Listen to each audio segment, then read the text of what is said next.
Kendrick Lamar and who he might bring out. Wouldn't it be some shit if he brought out Drake? Roll me, Mac.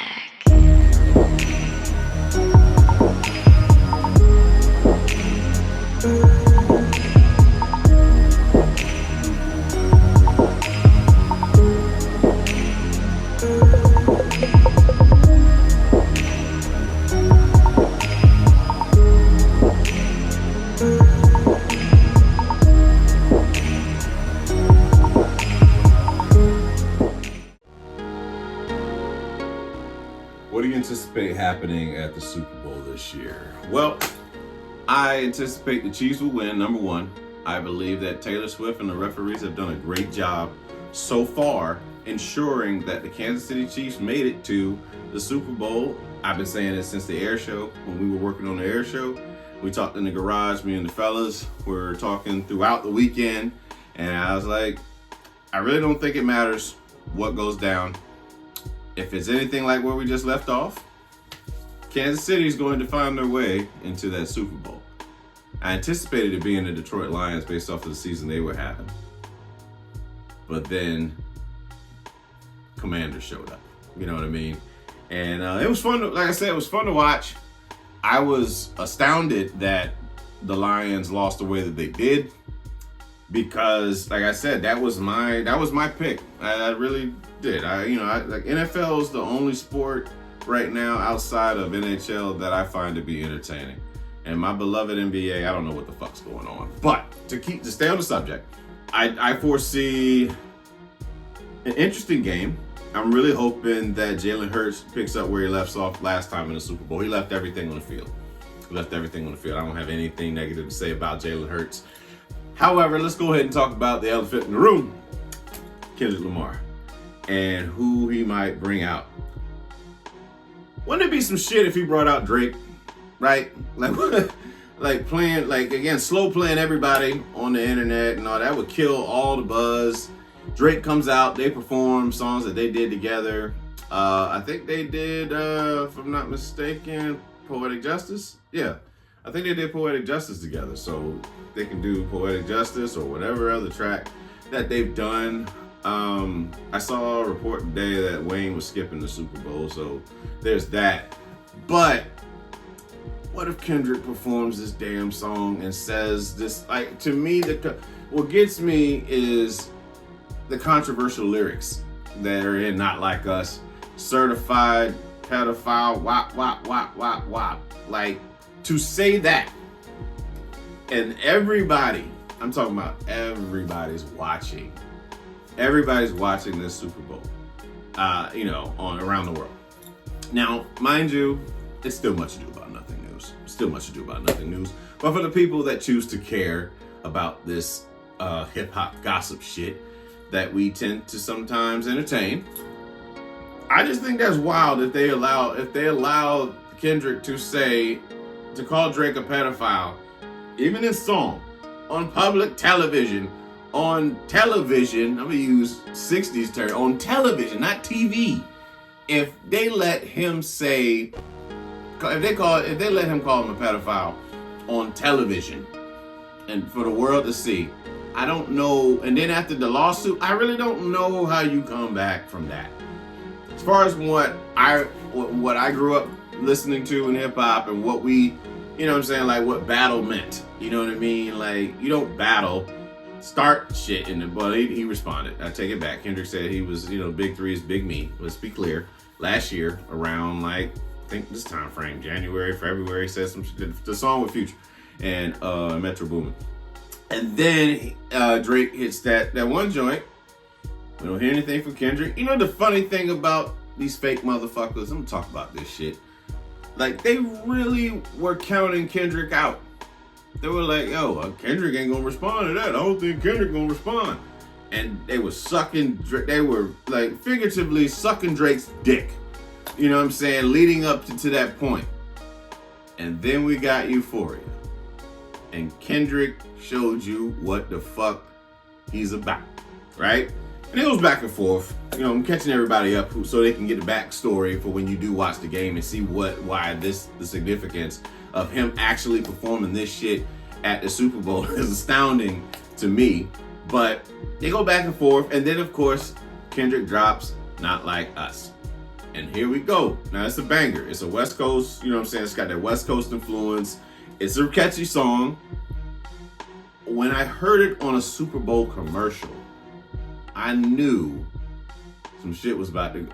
Because again, I'm in conversation with my fellas. You know what I'm saying, like in our WhatsApp group, and I told them, I was like, Kendrick got the Super Bowl.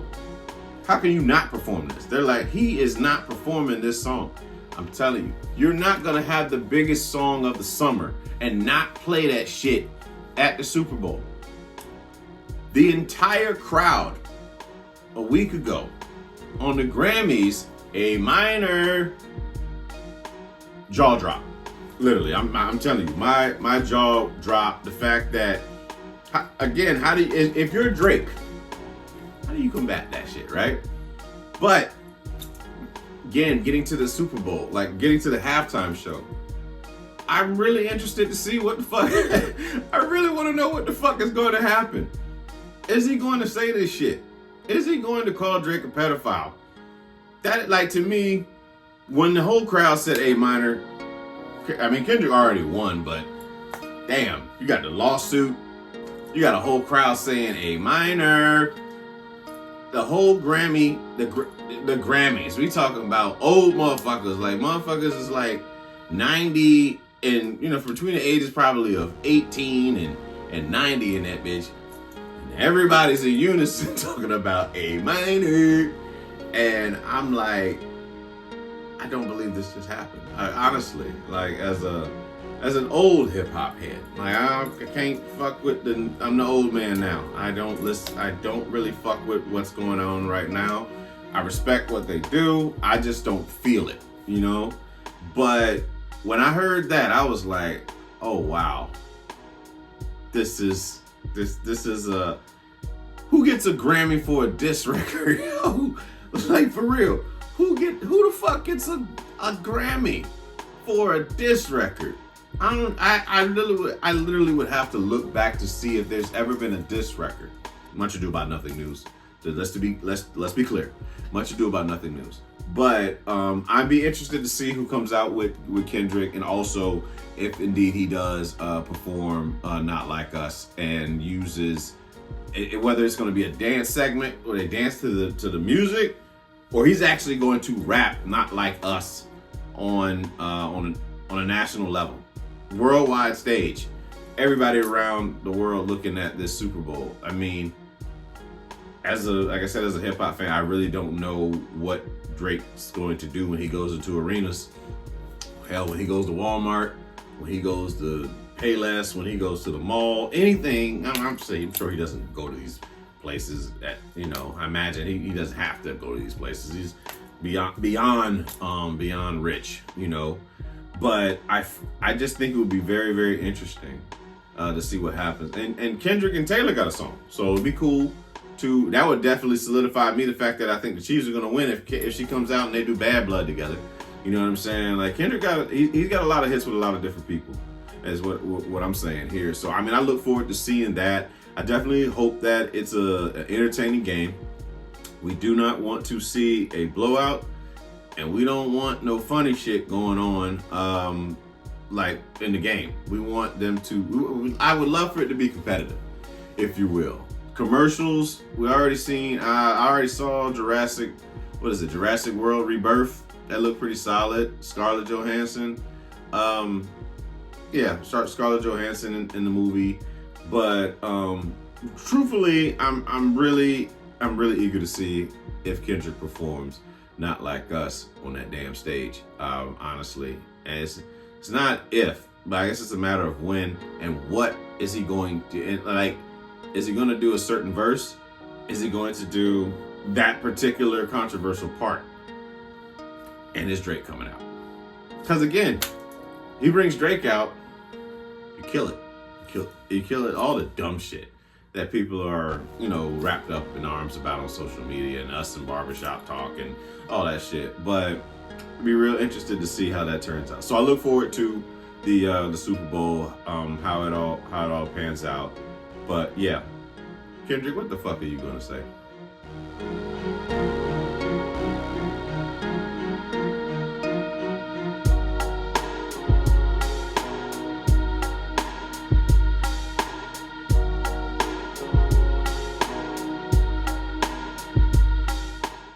What makes a woman a psycho to you? All right. Well, I've had a few, more than one. Let's say that I've had more than one, and not a lot, but in my life, in my dating life. All right. So I'll start with my first experience dealing with a woman I believe was a bit psychotic. So we're in Miami, of course. We're in Miami, and me and my boy D, me and D used to go to. It was this night spot, right? And it was $20 to get in, even for guys. Girls get in free, I think, but guys had to pay $20, but you had to tip on the drink. You talk about some of the interesting nights in my 20s.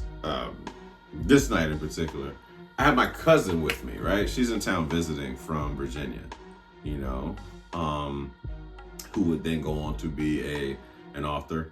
Love you, book. All right, but she came down, right? And I'm sitting there hanging. I'm like being this big cousin, trying to protect her from whoever's in there trying to do dumb shit to her.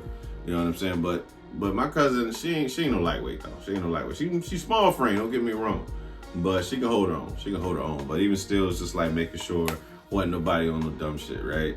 And then I'm in there, and older woman, and yes, much older than me. I'd say that. Let's say much older than me. I give her 10 to 15 years my senior. And you know what I'm saying? Like we hit it off or whatever, you know what I'm saying? Talking and shit. And to me, it's like, I can't believe that a woman in this age group was talking to me. Again, there's pedestals talk. You know what I'm saying? Me and the ego are working very heavily right now. Validational shit is going down, pretty much. And you know what I'm saying? We exchange numbers and whatnot. We're talking. And then, of course, she comes to the apartment. This is after my cousin leaves and goes to, she flew back home. But now it's like, all right, it's back to normal life. You know how like when you got people visiting, it's vacation life and you're doing shit that you don't commonly do in your normal life. Now you're back to normal life. And she comes to the house. We definitely do what we do. And so interesting thing, it was no, okay. I'm telling it wrong. Let me bring it back. Okay, and it won't take long to bring it back. I actually met her the week prior to my cousin coming there to visit. So, cause me and Tiff went out the night. I remember when me and my cousin went out. That, you know what I'm saying, one of the days that she was here, and I woke up, and I shit you not, we didn't wake up until like, this is back when I used to sleep until like noon and 1 o'clock, 2 in the afternoon, because we would get home at like 5 in the morning. Yeah, I'm definitely dating my old ass with that shit. But I wake up, and I shit you not, there was like 30 text messages. And I'm looking at this shit like, we just met last week. You know what I'm saying? And it was just weird. You know what I'm saying? It was just weird. And then when the interesting part was that one of my best friends from work was like, so it's like a sister to us. You know what I'm saying? Me and my best friend, right? She goes to and that's what happened. So it's like my cousin was there, and then I would say one of my best friends from work was there too, and obviously both women, and they're seeing this woman pretty much stalk me pretty much all night inside this spot. I want to say this spot is called Justin's, right? I have to verify that with D, but literally I was trying to avoid her the whole night because I wasn't sure what she was gonna do to me. Like it really spooked me out, the way, like the shit that she was talking in the text messages, and then also literally 30 text messages without having a response from me yet. You know what I'm saying? Like, because I'm asleep, and I was like, I don't know what the hell this is, but you gotta calm the fuck down. And back then, I wasn't so emotionally intelligent, I would say, as I am now.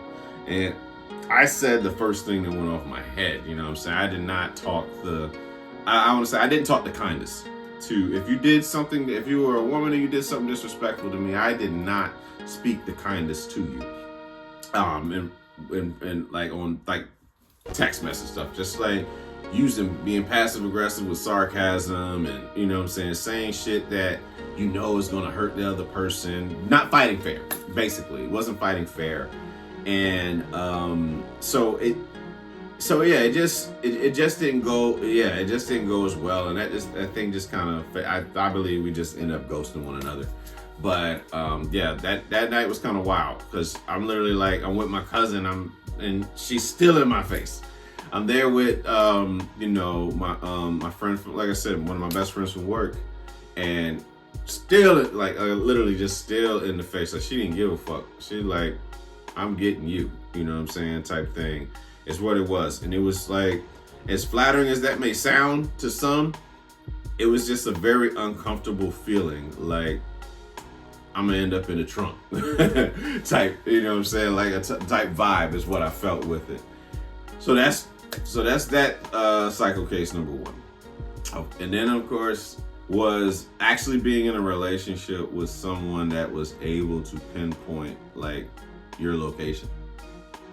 And I'm talking about knew where you were all the time. It's one of the freakiest shits I've ever dealt with.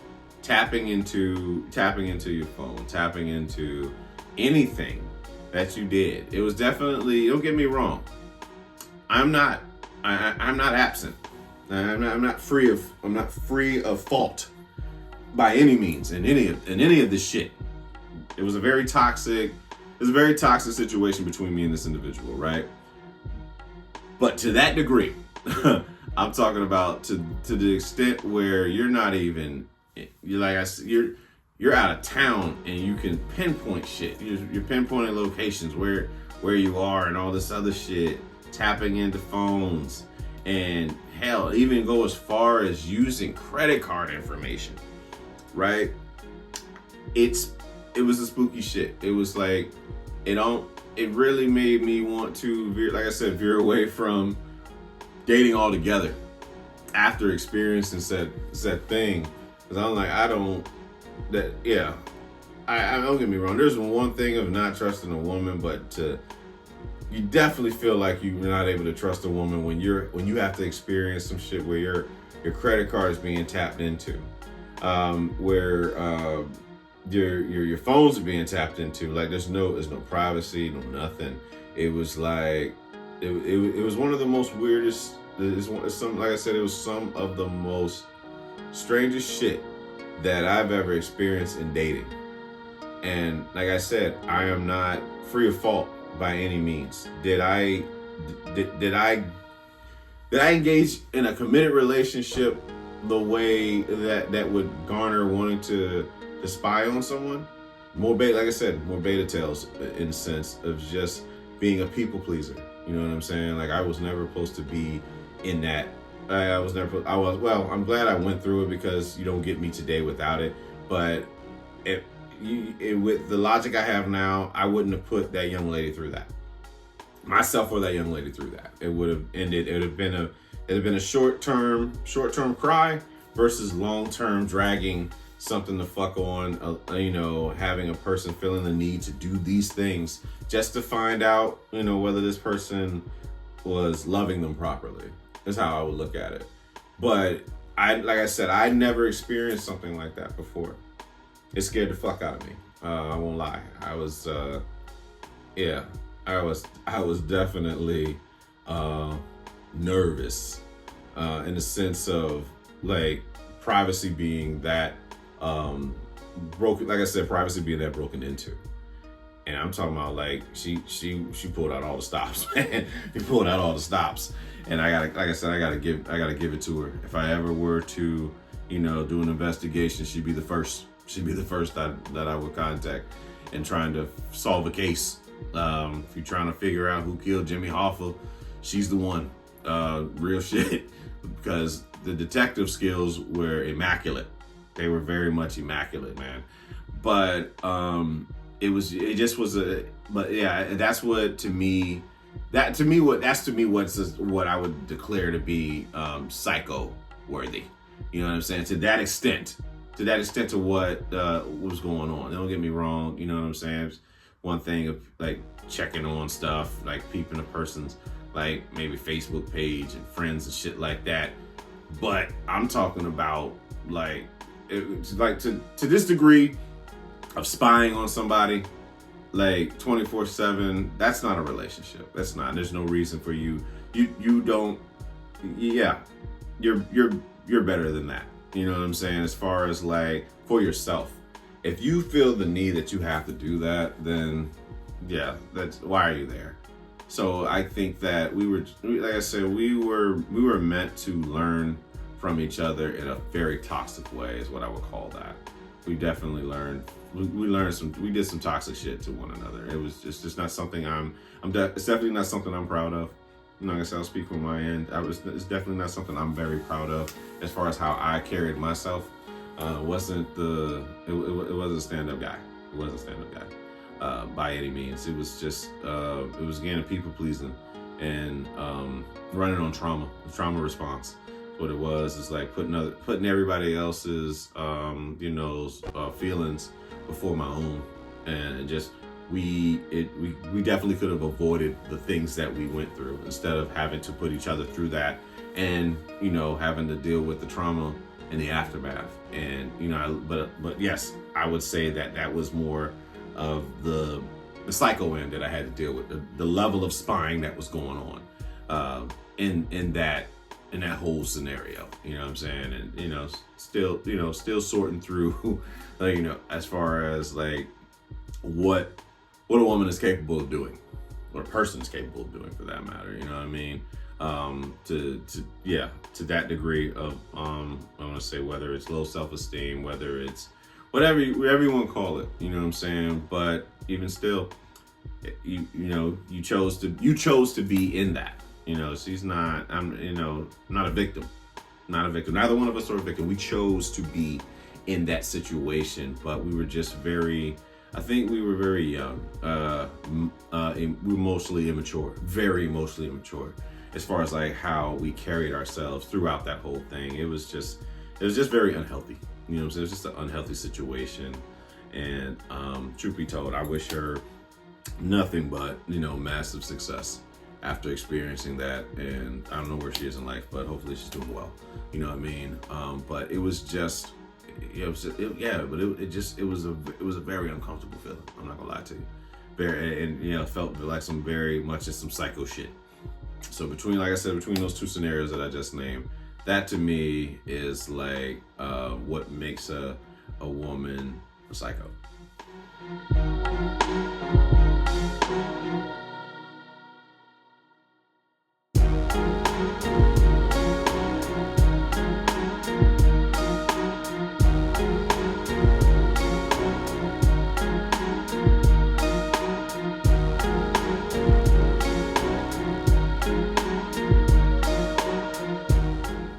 As a kid, what did you watch when you got home from school?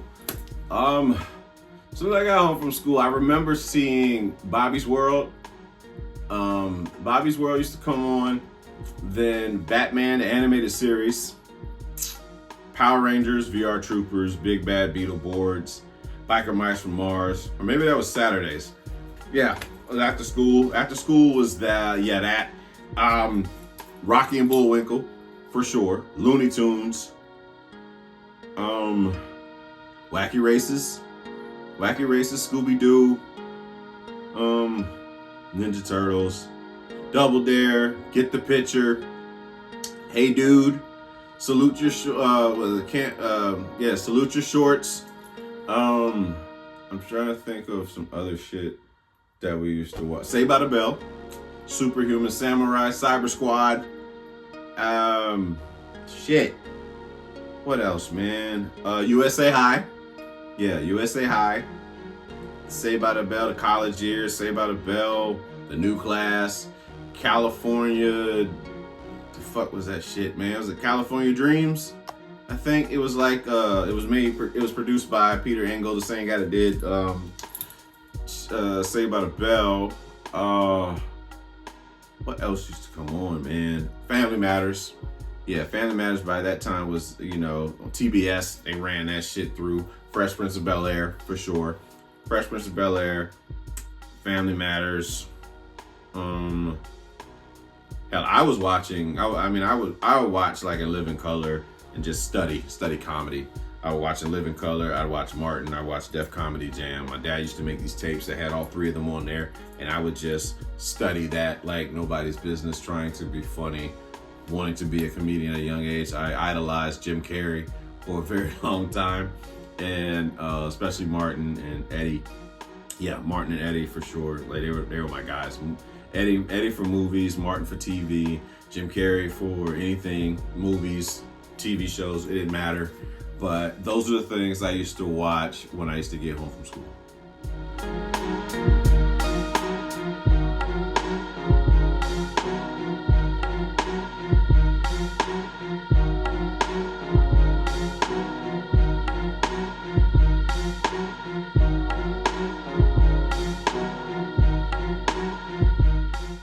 What are locations of the world that captured your life to the present day? All right, so I was born in Jacksonville, right? So Florida's there.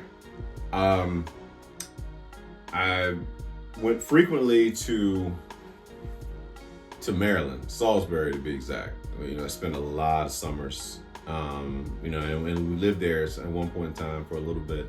Until we went to Cuba, so Guantanamo Bay, on the Navy base, and it's beautiful. From what I even remember, there's a lot of pictures that help me remember because I was fairly young, and the food and the people, because a lot of people, those of us that are like lived the Navy life, you go to this certain bases, you run into the same people all the time, and that's what essentially we did. It's like seeing the families that you grew up with, girls that were little with you, and you don't date. We never it's interesting is that like the girls that I knew when we were like mad younger, it was never anything like, like, oh wow, we become teenagers, I'm looking at them. No, they were sisters, and I would say still to this day that same thing. It's the same level of respect. I call their father uncle, you know what I'm saying, because we knew each other. Their mom used to babysit me.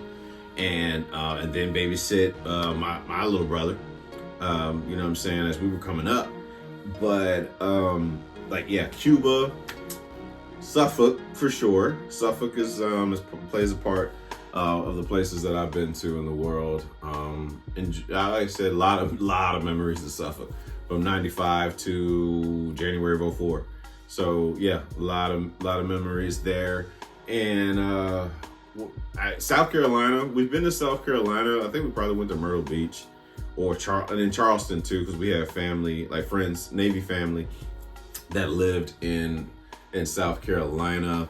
Laurinburg, North Carolina, we've been there for sure. That's where my pops is from, like that area. It's really not much there, you know what I mean? I would say the same thing about Salisbury, but you know, you got family, you don't really notice that shit. You know what I'm saying? Like, all we had was each other. You know, we didn't need nothing extravagant or glamorous. It was just a family and a video game system or a card game. So, you know, a lot of Uno, a lot of spades, a lot of cussing, a lot of fighting over card games, not physically, but just verbally.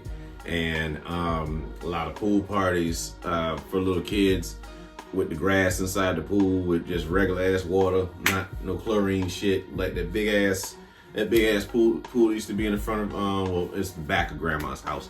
But like in the back of grandma's house, we used to and like literally all of us, from the ones that were kids with, you know, the cousins that were around the same age in my age group, and then like the next generation of like what my little brother and our cousins, you know what I'm saying, even them, they all went, everybody going through the same shit.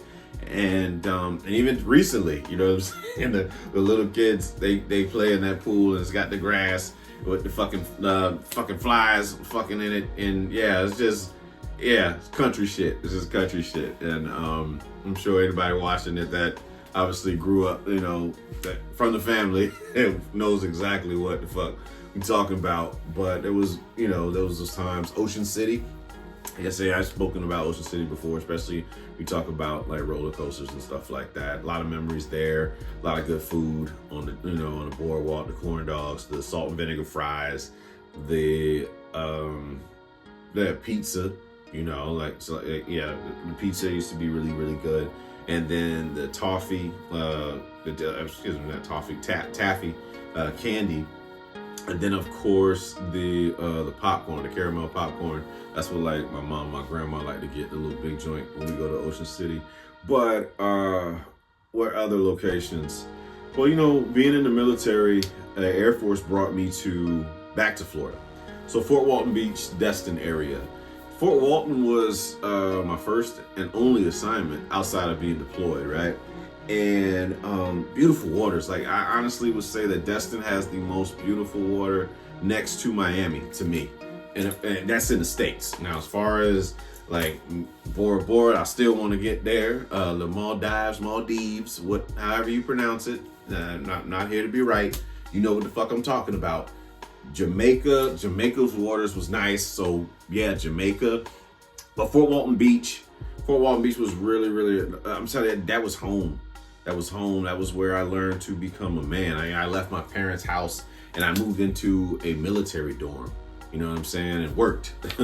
But like having to pay bills, having to learn how to do taxes and things like that, you know what I'm saying, buy your first car. All of that was done at Fort Walton Beach. So, you know what I'm saying, like it helped me become a responsible person. It helped me become a man, if you will. And like, it's crazy enough, as much as I love the beach, I probably could count on one hand how many times that I've been to the beach when I lived there. I kicked myself about it, but I was just in a different place. I wasn't thinking about being at the water and peace and nature and all that stuff. But yeah, Fort Walton Beach, Destin, Pensacola, you know what I'm saying, where we used to go to Seville's. Yeah, Seville's in Pensacola. That used to be the spot that we used to hit. Of course, Lackland. That's where the Air Force training is for basic training. So Lackland, didn't really get to see much about that. I know that they drive wild as shit. Before I got to Miami, those were the first wild drivers I got to see. You know what I'm saying? Like in San Antonio, they were fucking wild on the road. And you know what I'm saying? It was like, I don't know if I can do this. Like, you know what I'm saying? Drive out here. Because we don't drive like that too much. And, you know, 664 and 64 back home in, like, you know, Hampton Roads area. You don't really see that much. Like the driving that you see on 95 in the Turnpike and whatever that highway was in Texas, yeah, around the base, I say it was wild. But of course, going to Qatar, being deployed there, that was an experience. You know what I'm saying? Like the pizza, I think they used goat cheese because the cheese was like yellow on the Pizza Hut. They had Pizza Hut. Like for those who've never been, you know what I'm saying, like deployed in the military, that they call that base, you know what I'm saying, like in Qatar, the Disneyland of, you know what I'm saying, like military bases to be deployed to. So because you got a Baskin Robbins, you have a Dairy Queen, you got an Exchange, there was the Pizza Hut, there was a Burger King, and you know, you can get like 3 beers a day, regardless if you were 18 or if you were 21. You know, so, but I never took advantage of that. I didn't take advantage of that. I just, I never took advantage of the drinking. But, being in Qatar was cool. I kept thinking that we were going to be attacked every fucking day that I was there. My mindset was like, if I were somebody that wanted to do harm to the U.S., wouldn't I attack where they think I wouldn't? I was thinking about The Art of War before I even read The Art of War. You know what I mean? But Panama City Beach, yes, we did. What the hell was the name of that fucking La Villa? We did La Villa during spring break. That was fun. That was a fun night. We had plenty of fun nights there. Lots of stories to tell about that shit. What locations have I been to? I got family out in Fallon or whatever. So Nevada, Vegas was fun.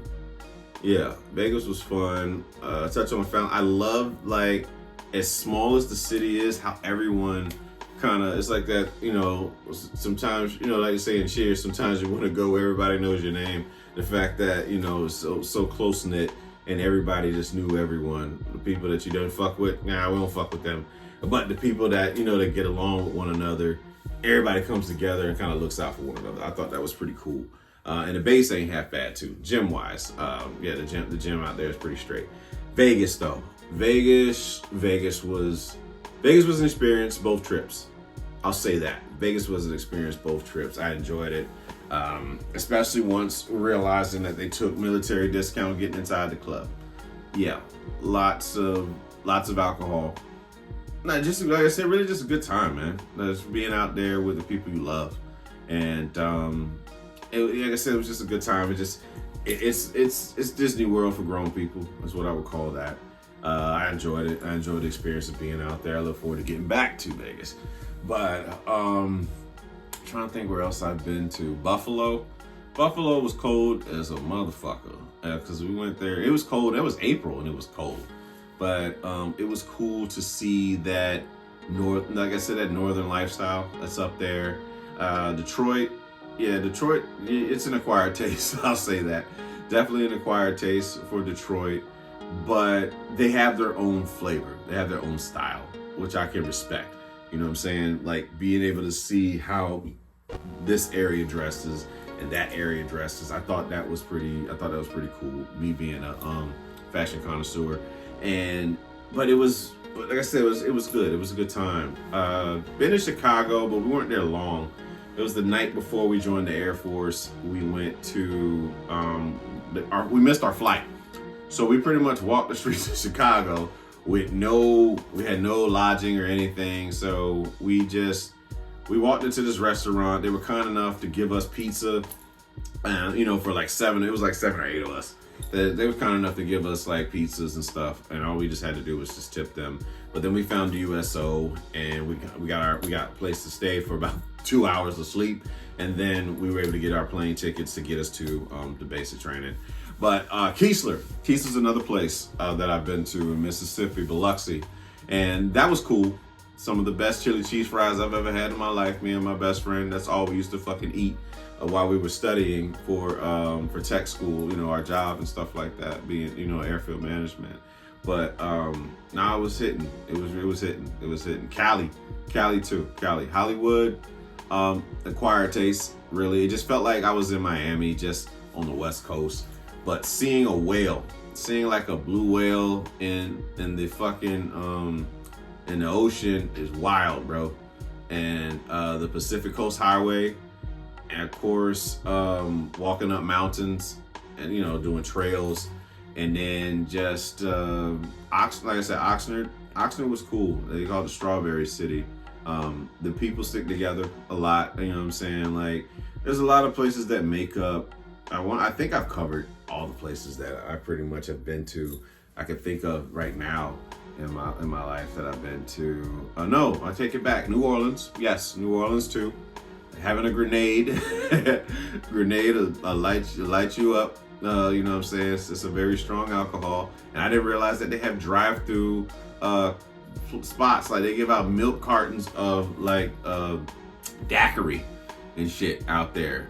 But that was cool too. That was a cool experience. That night being on bourbon for a buddy's bachelor party. It wasn't really, you know, it's just the fellas being together. And but it was a good time, man. Good time. And of course, Atlanta. Been to Atlanta a few times. Explored Atlanta, Six Flags over Georgia, and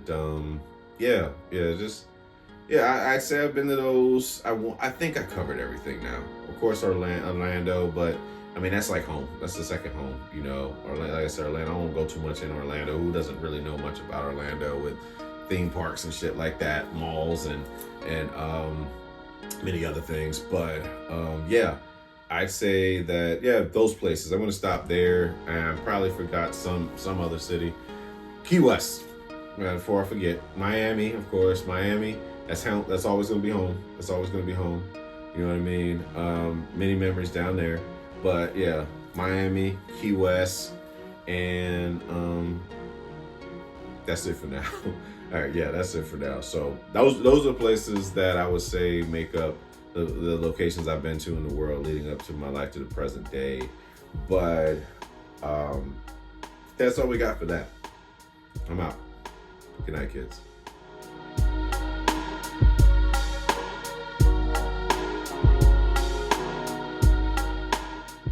How you feel about men objectifying women? I love that shit. Yeah. Let that woman know that you desire them, but don't be a creep about it though. But like, honestly, you know, when you have this desire for her, let her know. Don't do that passive shit, you know, just want to do the right thing bullshit. No. Tell her exactly what the fuck is on your mind at that given time. But watch your delivery. Delivery is everything. You know what I'm saying? Delivery is every fucking thing. And everything we do, it is delivery. You know what I'm saying? Don't say weird, creepy shit, you know what I'm saying, that'll get you arrested. But just think of, just have in your mind a strategy of some sort that's more like don't get me wrong, it's edgy, but there's a sense of, like I said, a sense of desire wrapped up in it. You know what I mean? As far as like how you feel about that person and what you and again, how you paint a picture. Really, I think that it's very important for, you know, especially in seduction, right? Seduction is very, very key. Like I said, at keeping the fire in relationships. It's very, very key, because once you become roommates, what else is there? That's it. You know what I'm saying? So it's like being able to let that person know how you feel about them, directly and indirectly. You know what I'm saying? Like, don't be passive aggressive indirect, like passive indirectly, but more so how you go about engaging and you know, being seductive with the lady of choice. You know what I'm saying? Like that, I believe that's very, very key. And same for women too. As far as like how they talk to men. Don't talk to men like a fuck, like you know what I'm saying, like you're a fucking guy. You know, be tactful. You know what I'm saying. We have to be men, and you have, and y'all gotta be ladies. You know what I'm saying about shit. You can still be like there's ways of doing it. You know what I'm saying. Like you can still be edgy, raunchy shit without sounding like a nigga. You know what I'm saying. Talking to you know, trying to talk to a woman at the club and shit, you know what I'm saying? Like, those of us who have lived long enough to go through that club phase, and you've seen various attempts that people try to try to talk to people. And yeah, the overly aggressive ones are interesting to kind of witness and watch, and see what people, you know, what that person will go for and whatnot. But living through the phase where women used to do, you know, talk to the hand type shit, but I believe that there is I think there's a way you can go about letting a woman know how you feel in various, like I said, in various ways, man. And that's up to you as that man to figure out exactly how to go about doing that. What best defines you, I would say, is probably the best way to put it. What best defines you, and being able to express yourself the best way that you know how, based on who you're carrying yourself to be at that particular time. Because obviously we evolve. The way that I would, you know, try to make a pass at a woman when I was 15 is not how I do it and being here at close to 40. And obviously there's growth in it. There's things that you learn more from being around, having conversations with women, not just the ones that you're pursuing, but ones that you have as friends, and what you know what I'm saying, and learning how the female mind essentially can, you know, what it responds well to, what it doesn't respond well to, and why did they respond well to that. What was it about that person? Because if another person said what that person said, they might take you down to HR or whatever it is, you know, call the cops on you, whatever your situation is, whether it's like some work setting, or if it's, you know, a personal setting is what I'm saying by that.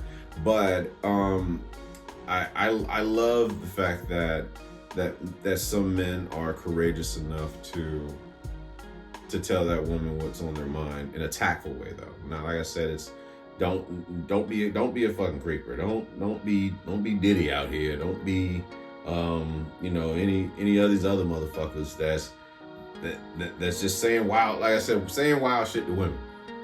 Don't be Vince McMahon out here. As far as what they showed in the text message, that shit was wild, bro. That shit was wild. Y'all have to Google that, Vince McMahon text messages for this case, like saying, you know what I'm saying wild shit. But what I am saying is about being tactful as far as like your approach. You don't want to come off too much of a nice guy, but you don't want to be a total dick as far as like how you're, you know, communicating with someone. You know what I'm saying? And again, it's learning, like I said, learning how to speak like a, you know, I'll learn how to speak like a man would to a woman that he desires. And I think that's important to know, as far as like how does a man speak to a woman? How does a man speak? How does a woman speak? What is a woman into?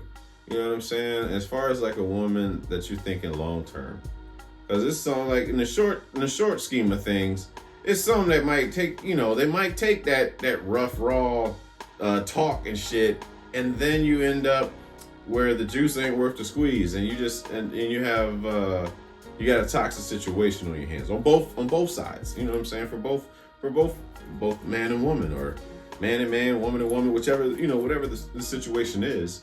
But I just believe that there's a tact for this. You know what I'm saying? It has to be. It takes years of failure. It takes years of failure to understand how to learn from said mistakes. Let's call it that. Yeah. it took a lot of years to learn how to how to speak, how to communicate, how to listen, for that matter, and then putting that all together and knowing how to approach a woman, a girl, a woman. You know what I'm saying? And not talking like a child, and not talking like, again, like I said, the 15-year-old me trying to say whatever it was to get a woman's attention, instead of knowing how to approach a lady, and it makes a difference. It truly does. That's one thing I can say over time that I've learned from my mistakes. Still learning from mistakes. You know what I'm saying? Daily. Look forward to failure to learn. But what I will say is that it taught me a lot about how I was going about doing things. There's certain things you can say that can turn a woman off. Really, it literally. And the same for women. You know, there's things that you can say out your mouth that can turn a man off. Something that a woman can say can turn a man off. But it's paying attention. It's context clues. It's being observant of what's going on around you. But I think that's probably it. I think that's my thoughts about men who objectify women. It's more in the flirtatious sense than that of something that is disrespectful to women. Let's just say that. That's where my mind goes with that, about objectifying a woman. And you know what I mean? Like a woman, I believe a woman wants to be wanted, desired. You know what I mean? Instead of just unsure of where this guy is as far as how he feels about you. And that's what I mean by that, you know. I think it's important to communicate that. And like I said, when she's left confused, you'll end up left confused. So it's like learning from mistakes. When you're not sure what to say, you're afraid to say this because you think you might lose her, who you've never had. You know what I'm saying? You know, she's not yours to own. Love is not about possession. It's about appreciation. So, I mean, you go for gusto and you learn from your mistakes. Maybe she responds well, maybe she doesn't. But in the event that she does, make sure you back up what the fuck you talk about too. You know what I'm saying? Don't just say things just to say things. I did that very early on, and I caught myself in a lot of situations where I looked very deer in the headlights. So, you know, understanding where you are, understanding what you want to do, and how you're going to go about doing it. That's my thoughts on men who objectify women.